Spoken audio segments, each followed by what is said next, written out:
চলুন এই পিকচার দিয়ে 5টি ইংরেজি সেন্টেন্স খুব সহজেই গঠন করে ফেলি। প্রথমে সিচুয়েশন অর্থ পরিস্থিতি, তারপর আমরা বলবো 2 নম্বরে প্লেস অর্থাৎ স্থান নিয়ে, এবং 3 নম্বরে বলবো আউটফিট অর্থাৎ তাদের পোশাক আশাক নিয়ে, এবং 4 নম্বরে বলবো মুড অর্থাৎ তাদের আবেগ নিয়ে, এবং সর্বশেষ মোমেন্ট অর্থাৎ মুহূর্তগুলো নিয়ে আমরা কথা বলবো। Situation: A woman is sitting on a decorated swing while a man stands beside her.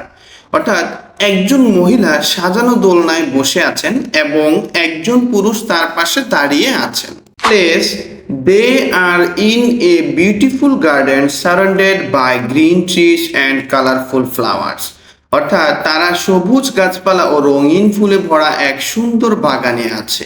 তৃতীয়ত পোশাক: Both of them are wearing elegant traditional outfit that looks perfect in the setting. তারা দুজনেই পরেছেন আকর্ষণীয় ঐতিহ্যবাহী পোশাক যা পরিবেশের সাথে দারুণ মানাচ্ছে। Then mood: The mood of the photo feels calm, warm and beautifully romantic.